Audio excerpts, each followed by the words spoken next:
ચાલો બાળકો, પ્રકરણ નંબર 5.6 ની શરૂઆત કરતા પહેલા આપણે ત્રિકોણ વિશે વધારે જાણીએ. તો ત્રિકોણના પ્રકારો શું ભણવાનું છે અત્યારે આપણે? તો કે ત્રિકોણના પ્રકારો. ત્રિકોણના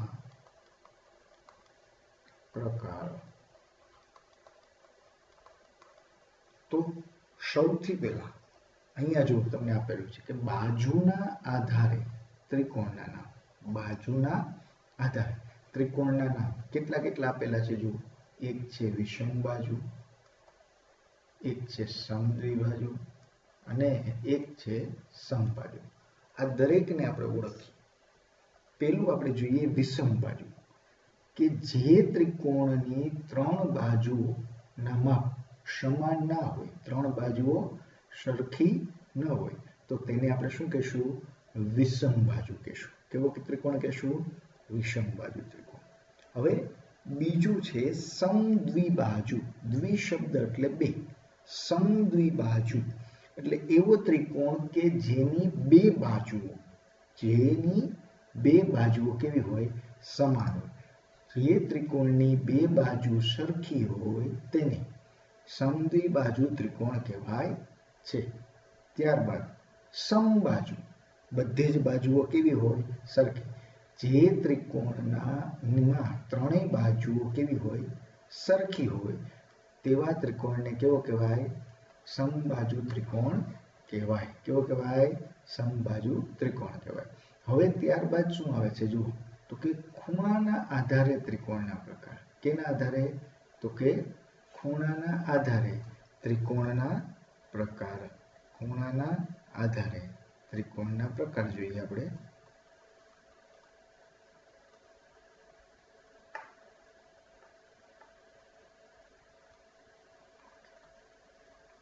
ચાલો જોઈએ.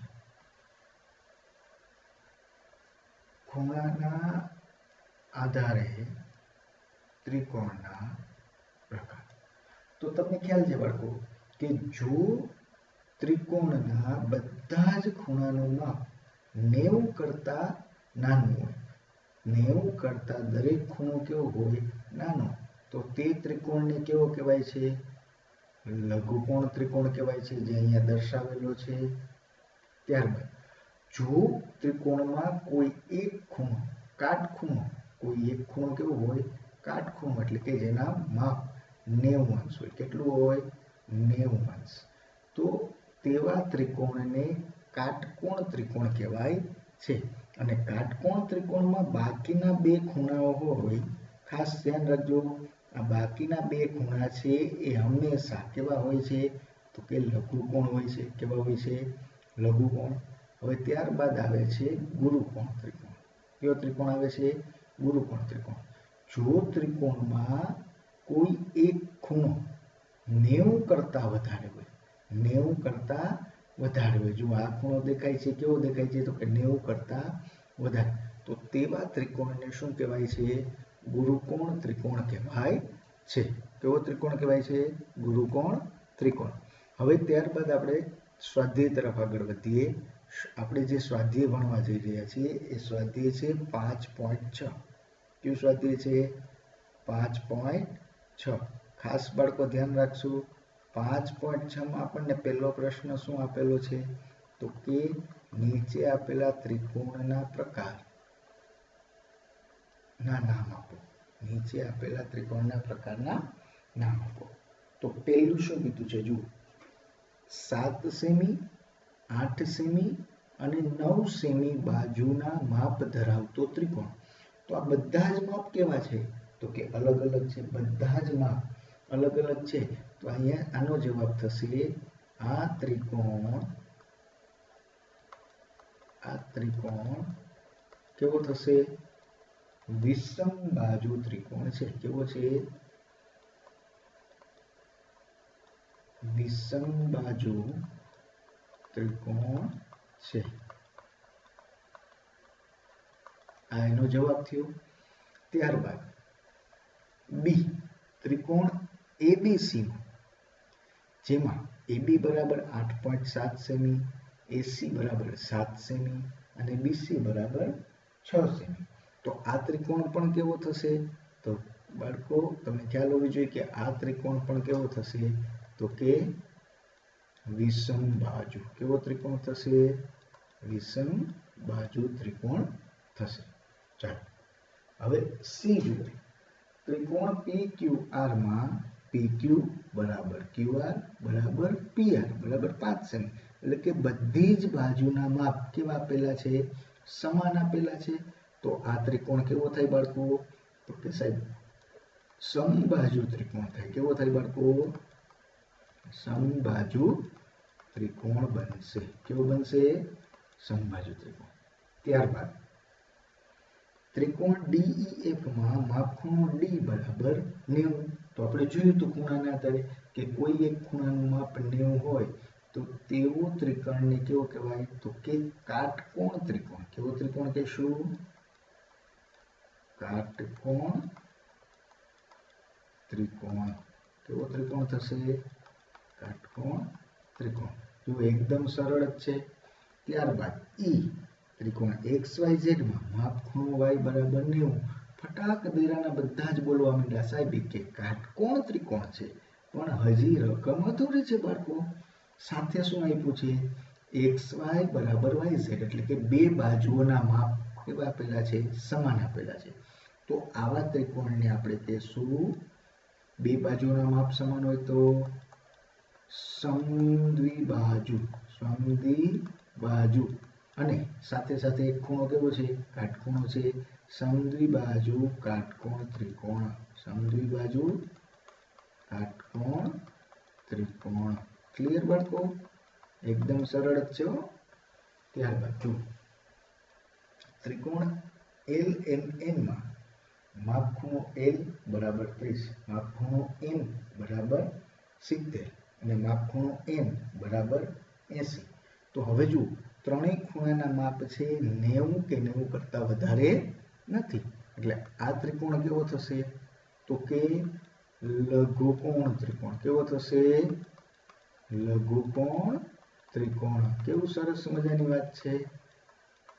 એક્ઝામ્પલ નંબર 1 એકદમ સરળ છે। હવે આપણે એ તરફ આગળ વધીએ। Example number 2।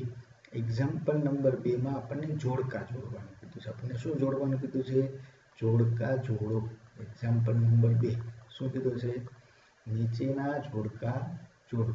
તો એકદમ સરળ છે। જુઓ ત્રણ બાજુના માપ સમાન હોય, ત્રણ બાજુના માપ સમાન હોય તો તેવા ત્રિકોણને કેવો કહેવાય? તો કે સમબાજુ। હવે સમબાજુ અહીંયા પકડો તો અહીંયા શું છે? જુઓ E માં સમબાજુ છે। શું છે? E। તો આની સામે શું આવશે?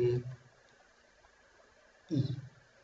ચાલો બે બાજુઓના માપ સમાન હોય, બે બાજુઓના માપ સમાન હોય તો સમદ્વિબાજુ। સમદ્વિબાજુ ક્યાં આપેલું છે? જુઓ સમદ્વિબાજુ ક્યાં આપેલું છે? તો કે G માં। એટલે અહીંયા આવશે G। અહીંયા શું આવશે? G। તમારે આ સાચા જવાબોને વ્યવસ્થિત રીતે જોડકા સ્વરૂપે લખવાના છે।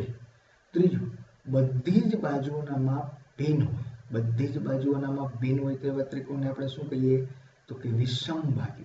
આ વિષમબાજુ શબ્દ ક્યાં આપેલો છે? તો કે A માં। ક્યાં આપેલું છે? A માં। ચાલો હવે એક ચોથું આપેલું છે ત્રણે ત્રણ ખૂણા કેવા કીધા છે? લઘુકોણ। તો એ ત્રિકોણ કેવો થશે? લઘુકોણ ત્રિકોણ। એટલે આમાં આવશે F। શું આવશે? F। ત્યારબાદ એક કાટખૂણો હોય, એક ખૂણો કેવો હોય? કાટખૂણો। તો એવા ત્રિકોણને શું કહેવાય? એવા ત્રિકોણને શું કહેવાય? કાટકોણ ત્રિકોણ એટલે કે D। શું કહેવાય? D। ચાલો એક ગુરુકોણ હોય તો એવો ત્રિકોણ એટલે તો કે ગુરુકોણ ત્રિકોણ C। અને લાસ્ટમાં બે બાજુઓ સરખી અને એક કાટખૂણો હોય તો કાટખૂણો ધરાવતો સમદ્વિબાજુ એટલે કે અહીંયા આવશે જવાબ B। આવા જ એકદમ સરળ સરળ પ્રશ્નો છે એ તમારે તૈયાર કરવાના છે। તમને આવડી જ જવા જોઈએ, એમાં શંકાને સ્થાન છે નહીં। હવે એક્ઝામ્પલ નંબર 3 જોઈએ આપણે। એક્ઝામ્પલ નંબર 3 માં શું આપેલું છે? જુઓ તમને આકૃતિઓ બતાવેલી છે। શું બતાવેલું છે? આકૃતિ લો કે નીચે આપેલા ત્રિકોણના નામ બે જુદી જુદી રીતે આપો, બે જુદી જુદી રીતે દર્શાવો. અવલોકન કરી તમે ખૂણાના પ્રકાર વિશે નિર્ણય કરી શકશો. હવે જો પહેલો ત્રિકોણ છે તો પહેલા ત્રિકોણમાં કંઈક આપણને કીધું છે. જુઓ આ બે ખૂણાઓના માપ કેવા કીધા છે? સમાન. સમદ્વિકોણ ત્રિકોણ, પણ સાથે સાથે અહીંયા બાજુઓ પણ સમાન છે. એટલે પહેલું નામ થશે કયું થશે? પહેલું નામ થશે સમદ્વિબાજુ ત્રિકોણ. શું નામ થશે આનું? પ્રકાર થાય સમદ્વિબાજુ. અને બીજો પ્રકાર થાય, બીજો પ્રકાર જુઓ આકૃતિ જોતા તમને ખબર જ પડે છે કે ત્રણે ત્રણ ખૂણા છે એ 90 કરતા નાના છે, એટલે લઘુકોણ. કેવો થશે? લઘુકોણ. બે પ્રકાર થઈ ગયા. હવે ત્યારબાદ બી, તો જુઓ એક કાટખૂણો દેખાય છે એટલે કાટકોણ ત્રિકોણ થાય. એક તમને શું દેખાય છે? કાટખૂણો દેખાય છે. પછી બીજો પ્રકાર શું થશે? બીજો પ્રકાર તમે સરળતાથી જુઓ તો કે બધી જ બાજુઓના માપ કેવા છે? અસમાન છે. બધી જ બાજુઓના માપ કેવા છે? અસમાન. એટલે બાજુઓના આધારે આપણે કહીએ તો કેવો થાય? વિષમબાજુ. અને ખૂણાઓના આધારે કહીએ તો શું થાય? તો કે કાટકોણ ત્રિકોણ. ચાલો, તેવી જ રીતે બાકીના જે 4 પ્રશ્નો છે એ 4 પ્રશ્નો તમારે જાતે કરવાના છે. તમારે જાતે કરવાના છે. ક્લિયર બાળકો? હવે આપણે આગળ ચાલીએ. Example number 4. દિવાસળીની મદદથી ત્રિકોણની રચના કરો. કેટલાક ત્રિકોણ અહીં દર્શાવેલા છે. શું તમે નીચેનાનો ઉપયોગ કરી ત્રિકોણ બનાવી શકશો? તો ખાસ અહીંયા ધ્યાન દો, આપણને જે બતાવેલું છે પ્રશ્ન શું કીધું છે? 3 દિવાસળીનો ઉપયોગ કરી. કેટલી દિવાસળી?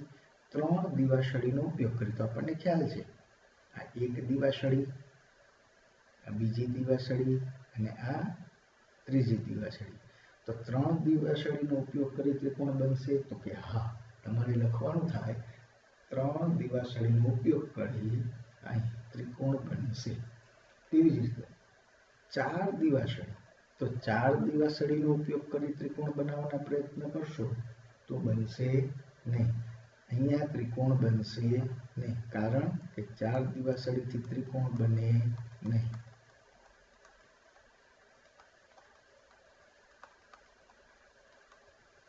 ત્રિકોણ બનશે નહીં, કારણ કે કોઈ પણ ત્રિકોણમાં બે બાજુના માપનો સરવાળો ત્રીજી બાજુના માપ કરતાં કેવો થાય છે?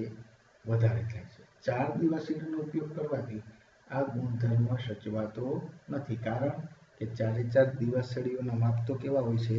સમાન હોય છે. કેવા હોય છે? સમાન. એટલે ગુણધર્મ ચાલતો નથી. ચાલો, તેવી જ રીતે 5 દિવાસળી. કેટલી દિવાસળી? 5. તો અહીંયા જુઓ 1, 2, 3, 4 અને 5. એટલે 5 દિવાસળીનો ઉપયોગ કરી અને ત્રિકોણ બને કે ના બને? તો કે 100% બને સાહેબ, 100% બનશે. હવે તેવી જ રીતે આપણને શું કીધું છે? 6 દિવાસળીનો ઉપયોગ કરી. કેટલી દિવાસળીનો ઉપયોગ કરવાનો છે? 6. તો અહીંયા આપણે જોઈએ, જો આ એક દિવાસળી, આ બીજી દિવાસળી. જોજો ખાસ બાળકો, 1, 2, 3, 4, 5 અને 6. તો 6 દિવાસળીનો ઉપયોગ કરીને પણ ત્રિકોણ બનશે. ક્લિયર બાળકો? અહીંયા આપણું આ પ્રકરણ પૂર્ણ થાય છે.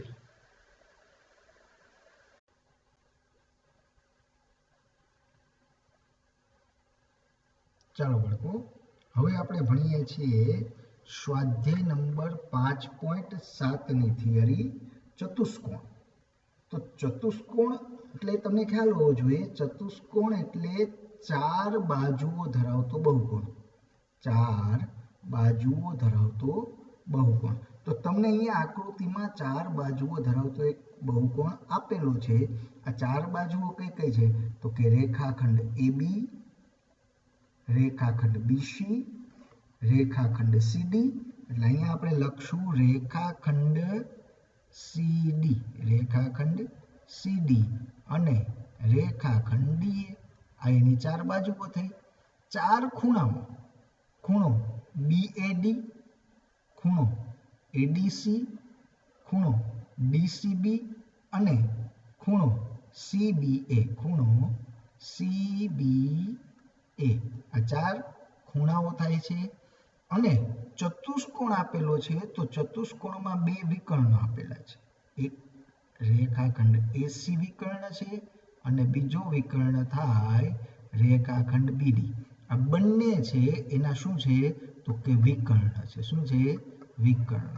એટલે ચતુષ્કોણ વિશે તમને ખ્યાલ આવી ગયો હશે કે ચતુષ્કોણમાં 4 બાજુઓ હોય, 4 ખૂણાઓ હોય અને 2 વિકર્ણો આવેલા હોય છે. 2 વિકર્ણ આવેલા હોય છે. હવે આપણે આગળ જઈએ, ચતુષ્કોણના પ્રકાર વિશેની ચર્ચા કરીએ. તો ચતુષ્કોણના પ્રકારની વાત કરીએ તો ખાસ ધ્યાન રાખજો બાળકો કે ચતુષ્કોણના પ્રકારો અહીંયા આપેલા છે. જુઓ, અહીંયા જે આકૃતિ દોરેલી છે એ આકૃતિ, અહીંયા જે આકૃતિ દોરેલી છે એ આકૃતિ કેની છે તો કે લંબચોરસની આકૃતિ છે. કેની છે? લંબચોરસની. તમારી કંપાસ પેટીમાં જે કાટખૂણિયા છે તે કાટખૂણિયાની મદદથી આવી આકૃતિ દોરી શકાય. આ લંબચોરસની આકૃતિ છે. તો લંબચોરસની આકૃતિમાં જુઓ કે સામસામેની બાજુઓ છે. સામસામેની બાજુના માપ સમાન છે અને પાસેની બાજુના માપ અસમાન છે. એટલે કે સામસામેની બાજુઓની જોડ સમાન હોય છે. સાથે અહીંયા જે ખૂણો તૈયાર થાય છે, ખૂણો કેટલાનો હોય છે? 90 અંશનો હોય છે. કેટલાનો હોય છે? 90 અંશનો. બંને વિકર્ણની લંબાઈ કેવી હોય છે? સમાન. એટલે કે લંબચોરસમાં 4 ખૂણા કાટખૂણા હોય, સામસામેની બાજુઓના માપ સમાન હોય અને વિકર્ણોના માપ પણ કેવા હોય છે? સમાન. જ્યારે ચોરસની વાત કરીએ આપણે, તો ચોરસની 4 બાજુઓના માપ કેવા હોય છે? સમાન હોય છે. 4 ખૂણાઓ કાટખૂણા હોય છે અને બંને વિકર્ણ છે એ પરસ્પર એકબીજાને દુભાગે છે. દુભાગે એટલે કે 2 સમાન ભાગ કરે છે. વિકર્ણની લંબાઈ પણ કેવી હોય છે? સમાન હોય છે. વિકર્ણની લંબાઈ પણ કેવી હોય છે? સમાન હોય છે. હવે તમને જે આકૃતિ દર્શાવેલી છે અહીંયા જુઓ કે સામસામેની બાજુઓ કેવી છે? એકબીજાને સમાંતર છે. એકબીજાને કેવી છે? સમાંતર છે. તો આવા ચતુષ્કોણને કેવો કહેવાય? સમાંતર બાજુ ચતુષ્કોણ કહેવાય. કેવો કહેવાય? સમાંતર બાજુ ચતુષ્કોણ. સમાંતર બાજુ ચતુષ્કોણમાં પણ સામસામેની બાજુઓના માપ કેવા થાય? સમાન, પણ ખૂણા કાટખૂણા ન પણ હોય. હવે સમબાજુ ચતુષ્કોણ. તો સમબાજુ ચતુષ્કોણમાં અહીંયા જુઓ કે બધી જ બાજુઓના માપ કેવા છે? સમાન છે. ત્યારે લાસ્ટ તમને જે આકૃતિ દર્શાવેલી છે આ આકૃતિ એ સમલંબ ચતુષ્કોણની છે. કેવી ચતુષ્કોણની છે? સમલંબ ચતુષ્કોણ. આ આકૃતિ આપણને સમલંબ ચતુષ્કોણ દર્શાવે છે કે જે ચતુષ્કોણમાં સામસામેની બાજુઓની કોઈ એક જોડ કેવી હોય? સમાંતર હોય. કેવી હોય? સમાંતર હોય. તેવા ચતુષ્કોણને શું કહેવાય? સમલંબ ચતુષ્કોણ.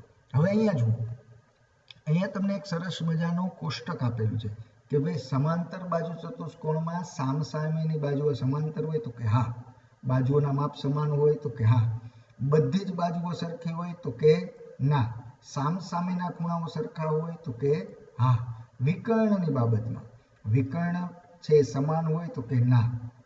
લંબ હોય તો કે ના. તેવી જ રીતે લંબચોરસ હોય તો લંબચોરસની સામસામેની બાજુઓ સમાંતર હોય તો કે હા. સરખી હોય તો કે હા. બધી જ બાજુઓ સરખી હોય તો કે ના. પાસેની બાજુઓ સમાન હોતી નથી. સામસામેના ખૂણા સરખા હોય તો કે હા. લંબચોરસમાં બધા જ ખૂણાના માપ કેટલા છે? 90. વિકર્ણો સરખા હોય તો કે હા. લંબ હોય તો કે ના. લંબ હોતા નથી. ચોરસની વાત કરીએ તો સામસામેની બાજુઓ સમાંતર હોય તો કે હા. સરખી હોય તો કે હા. બધી જ બાજુઓ સરખી હોય તો કે હા. ચોરસની બધી જ બાજુઓ કેવી હોય છે? સમાન હોય છે. સામસામેના ખૂણા સમાન હોય તો કે હા. વિકર્ણ સરખા હોય તો કે હા. ચોરસમાં સમાન હોય અને પરસ્પર કેવા હોય? લંબ હોય. તો સમબાજુ ચતુષ્કોણની વાત કરું. સમબાજુ ચતુષ્કોણમાં સામસામેની બાજુઓ સમાંતર હોય તો કે હા, સરખી હોય તો કે હા, કારણ કે સમબાજુ છે. બધી જ બાજુઓ સરખી હોય તો કે હા, સામસામેના ખૂણાઓ સરખા હોય તો કે હા, વિકર્ણ સરખા હોય તો કે ના, વિકર્ણ સમાન હોતા નથી પણ પરસ્પર કેવા હોય છે? લંબ હોય છે. હવે સમલંબ ચતુષ્કોણમાં સામસામેની બાજુઓ સમાંતર હોય તો કે એક જોડ સમાંતર હોય, એક જોડ સમાંતર હોય, સરખી તો કે ના હોય, બધી જ બાજુઓ સરખી હોય તો કે જરાય નહીં, સામસામેના ખૂણા સરખા હોય તો કે ના, વિકર્ણ સરખા હોય તો કે ના, વિકર્ણ લંબ હોય તો કે ના. આવા પ્રશ્નોના જવાબ આપ્યા બાદ હવે આપણે ખરા ખોટા જોઈએ. સ્વાધ્યાય નંબર 5.7 એકદમ સરળ છે બાળકો, એકદમ સરળ છે. જુઓ, પહેલું જ આપણને આપેલું છે ખરા ખોટામાં કે લંબચોરસ છે, લંબચોરસનો દરેક ખૂણો એક કાટખૂણો છે. તો આ વિધાન કેવું છે? તો કે વિધાન ખરું છે. વિધાન કેવું છે? ખરું. લંબચોરસની સામસામેની બાજુઓની લંબાઈ સમાન હોય છે. તો આ વિધાન પણ કેવું છે? તો કે આ વિધાન ખરું છે. ચોરસના વિકર્ણો એકબીજાને લંબ હોય છે. તો આ વિધાન પણ કેવું છે? વિકર્ણો એકબીજાને લંબ હોય છે. હવે ચોથું, સમબાજુ ચતુષ્કોણની બધી જ બાજુઓની લંબાઈ કેવી હોય છે? સરખી. તો આ વિધાન પણ કેવું છે? તો કે સાચું વિધાન છે. ત્યારબાદ સમાંતર બાજુ ચતુષ્કોણની બધી જ બાજુઓની લંબાઈ સરખી હોય. તો આ વિધાન સદંતર કેવું છે? ખોટું વિધાન છે. કારણ કે સમાંતર બાજુ ચતુષ્કોણની સામસામેની બાજુઓ સમાંતર હોય અને સરખી હોય છે. ત્યારબાદ સમલંબ ચતુષ્કોણની વાત છે. સમલંબ ચતુષ્કોણની સામસામેની બાજુઓ સમાંતર હોય. તો આ વિધાન કેવું છે? તો કે ખોટું છે. કારણ કે બધી જ સામસામેની બાજુ એટલે ચારે ચાર બાજુ છે એ સમાંતર હોતી નથી, ફક્ત એક જોડ સમાંતર હોય છે, એક જોડ સમાંતર હોય છે. એટલું સરળ છે બાળકો. જુઓ, આટલું સરળ છે. હવે ત્યારબાદ શું કીધું છે કે નીચેના વિધાનો માટે કારણ આપો. નીચેના વિધાનો માટે કારણ આપો. તો આપણે કારણ આપવાના પ્રયત્ન કરશું, પણ એ કારણ છે હું એકદમ શાંતિથી બોલીશ અને એ કારણ તમારે લખવાના થશે. એ કારણ તમારે લખવાના થશે. હવે આપણે એના માટે પહેલું વિચારીએ છીએ કે ચોરસ છે ને વિશિષ્ટ લંબચોરસ કહી શકાય. ચોરસને વિશિષ્ટ લંબચોરસ કહી શકાય. તો ખાસ ધ્યાન રાખો, વિશિષ્ટ લંબચોરસ, લંબચોરસ માટે વિચારો કે લંબચોરસની સામસામેની બાજુઓ સમાંતર હોય અને સામસામેની બાજુઓના માપ કેવા હોય છે? સરખા હોય છે. ચોરસમાં પણ સામસામેની બાજુઓના માપ કેવા હોય છે? સમાન હોય છે. એટલે કે લંબચોરસમાં સામસામેની બાજુઓ સરખી હોય છે તથા ચારેય ખૂણાઓ કેવા હોય છે? તો કે કાટખૂણા હોય છે. જો આ લંબચોરસની ચારે બાજુ સરખી બને તો તે શું બની જાય છે? તો કે ચોરસ બની જાય છે. જો બધી જ બાજુઓના માપ સમાન થઈ જાય તો તે શું બની જાય છે? ચોરસ. બાળકો, તમે જે થિયરી જોઈ છે, ચતુષ્કોણને અનુલક્ષીને જે થિયરી જોઈ છે, એ થિયરીમાં સ્પષ્ટ તમને આ બધી જ વસ્તુઓ સમજાવેલી છે. હવે ત્યારબાદ બી જોઈએ. બી શું કીધું છે કે લંબચોરસને વિશિષ્ટ સમાંતર બાજુ ચતુષ્કોણ કહી શકાય. લંબચોરસને વિશિષ્ટ સમાંતર બાજુ ચતુષ્કોણ કહી શકાય. તો આપણે જોઈએ કે સમાંતર બાજુ ચતુષ્કોણ છે એમાં સામસામેની બાજુઓ સમાંતર હોય તથા સરખી પણ હોય છે. વળી સમાંતર બાજુ ચતુષ્કોણમાં સામસામેના ખૂણાઓ પણ કેવા હોય છે? સરખા હોય છે. જો આ સામસામેના ખૂણા કેવા થઈ જાય? કાટખૂણા થઈ જાય તો તે શું બની જાય છે? લંબચોરસ બની જાય છે. શું બની જાય છે? લંબચોરસ. આમ લંબચોરસને વિશિષ્ટ સમાંતર બાજુ ચતુષ્કોણ પણ કહી શકાય. આ બધી જ આપણે દીકરાઓ થિયરી છે. શું છે દીકરાઓ? થિયરી. એટલે થિયરી તો તમારે ખાસ કાળજીથી સમજવાની છે. ત્યારબાદનું આપણું જે વિધાન છે તે ચોરસને વિશિષ્ટ સમબાજુ ચતુષ્કોણ કહી શકાય. તો તમને ખ્યાલ છે બાળકો કે સમબાજુ ચતુષ્કોણની બધી જ બાજુઓના માપ સમાન હોય છે. જો તેમના ખૂણાઓ થઈ જાય, કાટખૂણા થઈ જાય તો તે શું બની જાય છે? ચોરસ બની જાય છે. હવે આપણે પ્રશ્ન નંબર ડી જોઈએ. ચોરસ, લંબચોરસ, સમાંતર બાજુ ચતુષ્કોણ એ બધા જ ચતુષ્કોણ છે. તો કે એવા બહુકોણ કે જેને 4 બાજુ હોય તેને ચતુષ્કોણ કહેવાય. તો ચોરસ, લંબચોરસ, સમાંતર બાજુ ચતુષ્કોણ આ બધાને શું છે? 4 બાજુઓ છે, એટલે તે બધાને આપણે શું કહી શકીએ? તો કે ચતુષ્કોણ કહી શકીએ. હવે લાસ્ટ, ચોરસ પણ સમાંતર બાજુ ચતુષ્કોણ છે. તો 100% છે, કારણ કે સમાંતર બાજુ ચતુષ્કોણમાં સામસામેની બાજુઓ, સમાંતર બાજુ ચતુષ્કોણમાં સામસામેની બાજુઓ સમાંતર હોય છે તથા સરખી પણ હોય છે. વળી સામસામેના ખૂણા પણ કેવા હોય છે? સરખા જ હોય છે. હવે ચોરસની વાત કરીએ તો ચોરસની સામસામેની બાજુઓ સમાંતર હોય છે તથા સરખી હોય છે, અને ચોરસના સામસામેના ખૂણા પણ કેવા હોય છે? સમાન હોય છે, કાટખૂણા હોય છે. તેથી ચોરસ છે એ પણ શું છે? સમાંતર બાજુ ચતુષ્કોણ છે. હવે એક્ઝામ્પલ નંબર 3, જે આકૃતિની બાજુઓના માપ અને ખૂણાઓના માપ સરખા હોય તે આકૃતિને નિયમિત આકૃતિ કહેવાય. તમે શોધી શકશો કે નિયમિત ચતુષ્કોણ ક્યાં છે. તો એના માટે જુઓ, જે આકૃતિની બાજુઓના માપ અને ખૂણાઓના માપ સરખા હોય તે આકૃતિને નિયમિત આકૃતિ કહેવાય. તો કે હા, તો એવી આકૃતિ તમે યાદ કરો તો કે ચોરસ જ એક એવો ચતુષ્કોણ છે કે જેમાં બધી જ બાજુઓના માપ સરખા છે અને બધા જ ખૂણાઓના માપ સમાન છે. એટલે ચોરસ છે એ નિયમિત ચતુષ્કોણ છે. ચોરસ એ નિયમિત ચતુષ્કોણ છે.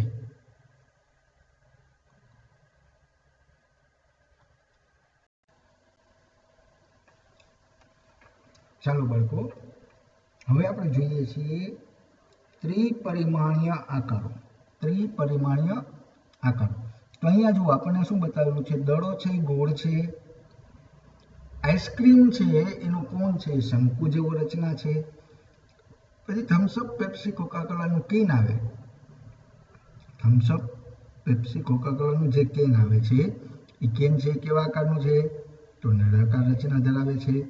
પછી તમને જે પેટી દર્શાવેલી છે એ પેટી છે એ લંબઘન દર્શાવેલી છે. પછી આપણે જે પાસાથી રમતા હોઈએ એ પાસો એને ઘન આકાર કહેવાય. જ્યારે આવો જે આકાર છે પિરામિડ આકાર, પિરામિડ આકાર છે. તો હવે આપણે નેક્સ્ટ આગળ વધશું તો જોઈએ આપણે ખાસ કઈ કઈ વસ્તુઓને ભણવાની છે.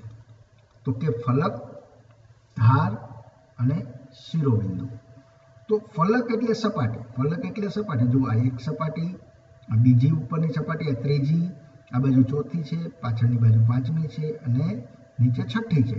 એટલે કે અહીંયા આ જે લંબઘન આપેલો, સમઘન આપેલો છે તેની કેટલી સપાટીઓ છે? 6 સપાટીઓ છે. કેટલા ફલક છે? 6 ફલક છે.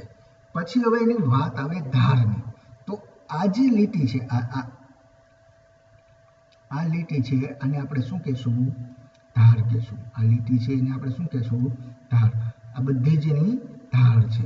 તો આ જે ફલક છે એની કેટલી ધાર છે? આ ફલકની કેટલી ધાર છે? તો કે 4 ધાર છે. કેટલી ધાર છે? 4. એવી જ રીતે આ ફલકની વાત કરીએ તો પણ કેટલી ધાર છે? 4 ધાર છે. અને શિરોબિંદુની ચર્ચા કરીએ તો આ જે અહીંયા બિંદુઓ આવતા હોય એને શિરોબિંદુઓ કહેવાય. શું કહેવાય? શિરોબિંદુઓ કહેવાય છે. એકદમ સરળ છે બાળકો. આ બધી જ વસ્તુ એકદમ આપણા માટે કેવી છે? તો કે સરળ છે. હવે આપણે ત્યાંથી આગળ જશું તો શું આપણે ભણવાનું છે? જો ત્યાંથી આગળ જઈએ તો આપણે ભણવાનું થાય પ્રિઝમ. તો પ્રિઝમ તમને અહીંયા આકૃતિમાં દર્શાવેલો છે. જો પ્રિઝમની કુલ 5 બાજુ હોય, 3 બાજુઓ છે એ લંબચોરસ છે. આ એક બાજુ, એક નીચેની બાજુ અને એક આ બાજુ પાછળની બાજુ. 3 બાજુઓ છે કેવી છે? લંબચોરસ છે. અને 2 બાજુ હોય, એક આ બાજુ અને એક પાછળની બાજુ. 2 બાજુ છે કેવી આકારની છે? તો કે ત્રિકોણ આકાર હોય છે. કુલ કેટલી બાજુ હોય છે? તો કે 5 બાજુ પ્રિઝમને હોય છે. હવે વાત કરીએ પિરામિડની. તો આપણી સામે આકૃતિ છે પિરામિડની. આ જુઓ પિરામિડ 1, 2, 3, 4 અને નીચેની 5મી બાજુ.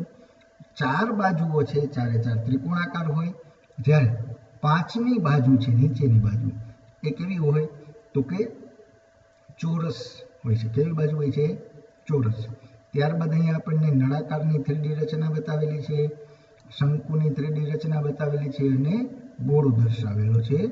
આમાં કોઈ ધાર હોતી નથી, એને ધાર હોતી નથી. હવે જુઓ અહીંયા શું બતાવેલું છે? લંબઘન એ લંબચોરસ પેટી જેવો આકાર છે. બાકસની ડબ્બી લઈ લો તો પણ ચાલે. જેને કેટલી બાજુ હોય છે, કેટલી સપાટી હોય છે? તો કે 6 સપાટી છે. કેટલી સપાટી છે? 6. અને દરેક ફલકને એટલે કે દરેક સપાટીની કેટલી ધાર હોય છે? તો કે 4 ધાર હોય છે, 4 ખૂણાઓ હોય છે અને 4 શિરોબિંદુ હોય છે. અહીંયા તમારે લખવાનું છે. શું લખશો? અહીંયા જુઓ, ઘન એ એવો લંબઘન છે કે જેની બધી જ ધારોની લંબાઈ કેવી છે? સમાન છે. તો તેને ફલક કેટલા છે? તો કે 1, 2, 3, 4, 5 અને 6. કેટલા ફલક છે? તો કે 6 ફલક છે. કેટલા ફલક છે? 6. દરેક ફલકની કેટલી ધાર હોય? તો કે એકદમ સરળ 4 ધાર હોય.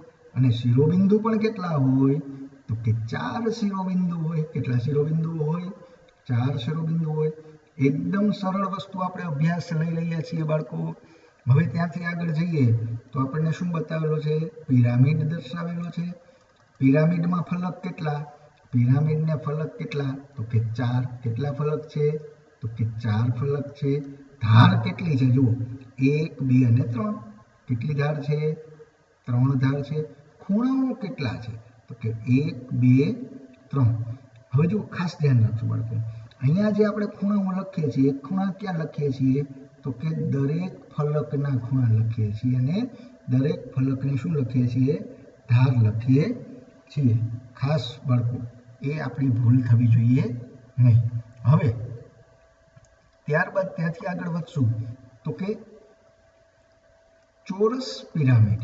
જો ત્યાંથી ચોરસ પિરામિડ કે જેમાં ફલક કેટલા છે? તો કે 5 ફલક છે. કેટલા ફલક છે? 5 ફલક છે. ધાર કેટલી થાય? તો કે જો 1, 2, 3. 4 ફલકને 3 ધાર થાય અને ચોથા ફલકને કેટલી ધાર થાય? તો કે 4 ધાર થાય. ખૂણાઓ કેટલા થાય? તો કે 4 ફલક છે એને 3 ખૂણાઓ થાય અને 1 ફલક છે ને 4 ખૂણા થાય. તેવી જ રીતે આગળ વધીએ. ત્રિકોણીય પ્રિઝમ તરફ આગળ વધીએ. આપણે થોડું આગળ વયું ગયું એટલે ફરીથી પાછા આવી જાય. જો ત્રિકોણીય પ્રિઝમ કે જેને આપણે કેલિડોસ્કોપ જેવો આકાર કહીએ છીએ, એટલે કે 5 બાજુઓ વાળો વાત છે. તો તેના ફલક કેટલા? 5.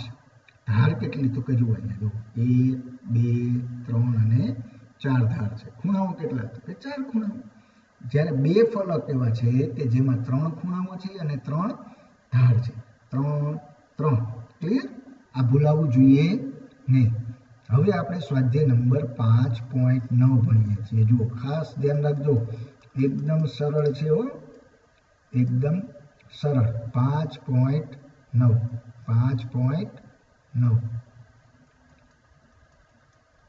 જોડકા જોડવાના છે બાળકો. શું કરવાનું છે?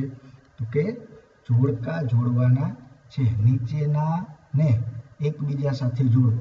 તો હવે શંકુ આકાર છે એ કોને કહેશું? તો કે શંકુ આકાર અહીંયા રહ્યો. ગોળો ક્યાં છે? તો કે ગોળો છે અહીંયા છે. નળાકાર ક્યાં છે? તો કે નળાકાર છે અહીંયા છે. લંબઘન કયો છે? તો કે લંબઘન છે આ છે. અને પિરામિડ છે જો એ ઉપર દેખાય એ આપણા માટે શું છે? તો કે પિરામિડ છે. એકદમ સરળ જોડકાઓ છે એટલે તમને સરળતાથી આવડી જશે. દરેકના 2 નવા ઉદાહરણો આપવાનું કીધું છે, તો એ 2 ઉદાહરણો તમે સરળતાથી આપી શકો છો. હવે તમારા સાધનની પેટી એનો આકાર તમારે મને કહેવાનો છે. તો એનો આકાર કેવો થશે બાળકો? તો કે લંબઘન. કેવો થશે? લંબઘન. આપણી કંપાસ પેટી. તેવી જ રીતે દીવાસળીની પેટીનો આકાર કેવો થાય?